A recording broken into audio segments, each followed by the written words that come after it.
Kafaliana trano anolorana ny fiarabana anao ny tokantrano manaraka ny météo-tsika amin'izao fotoana izao raha nisy sary azy tamin'ny zana-bolana tsy de nahitana fivoarana firy aloha zany ilay tangoron-drahona ara-maso ato amin'ny ranomasimbe Indianato fanazana zany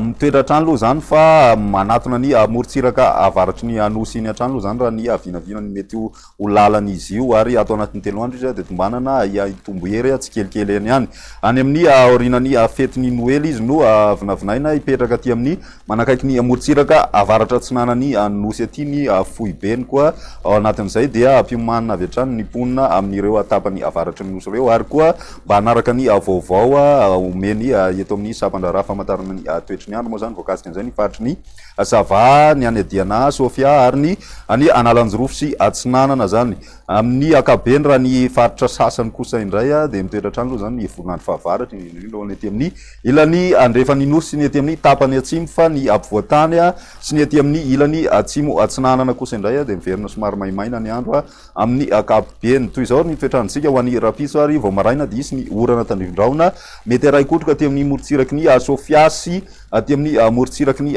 Boeny aty mandraona kosa ny andro any faritry ny Menabe sy ny any atsimo andrefana ary koa ny aty amin'ny faritry ny Sava sy Analanjorofo aty mandraona amin'ny tsitokotoko moa zany ny faritra sisa ho an'ny rapiso tolakandro misy hatrany orana tandrivondraona mety ray kotroka ho any ilany andrefany nosy iray manontolo iny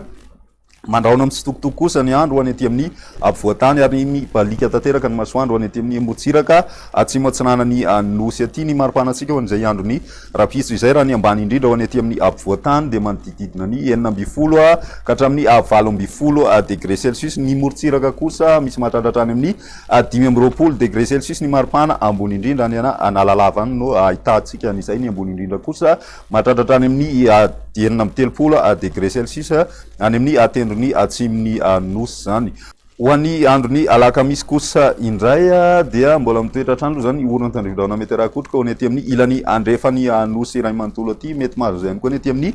faritry ny nosy aty zany torak'izay ihany koa ny aty amin'ny tapany avaratra aty zany de saika ahitana orana avokoa ny faritra ny Diana Sofia sy ny aty amin'ny faritry Sava sy Analanjorofo aty ny ambony maina ny andro ho an'ny maripanatsika amin'izay androny alakamisy izay hatrany dia somary misy fidinana kely aloha raha ny maripana ambony indrindra ho any aty amin'ny tendrony avaratry ny nosy aty zany ary torak'izay ihany koa ny aty amin'ny tendrony atsimony nosy satria de midina hatrany amin'ny 7 degré celsius ny maripana ho an'ny atitan'ny andro iny zany ho an'ny androny azoma kosa indray no amaranantsika azy raha ny toetrandro amin'izay androny azoma zay indrindra ho an'ny tapakandro ariva misy ny orana tandrivondraona aty amin'ny tendrony atsimony nosy aty mahazo an'izay ny any Iorombe ny atitan'ny androy ary koa ny any anosy torak'izay ihany koa ny aty amin'ny faritry ny atsimo andrefana aty mahazo an'izay tandrivondraona mety ray kotroka izay ihany koa ny any Melaky any zany ny tapany avaratra ny nosy manorina trano ny andro indrindra moa zany ho an'ny faritry ny Sofia sy ny aty amin'ny faritry ny Diana ary koa ny Analanjorofo sy ny any Sava ny ambony maina tanteraka hatrany ny andro zany raha ny maripanatsika ho an'izay androny azoma izay dia somary misy fidinana kely ny maripana ambony indrindra ho an'ny ampovoantany torak'izay ihany koa ny aty amin'ny ilany avaratra tsinanany nosy aty amin'ny akabeny saika mitoetra aty amin'ny ilany afovoany andrefana zany ny maripana mafana indrindra mahatratratra any amin'ny 3 degré celsius ny maripana ao anatin'izay izay ny météo-tsika mandritry ny 3 andro manasana hatrany anaraka zany veloma.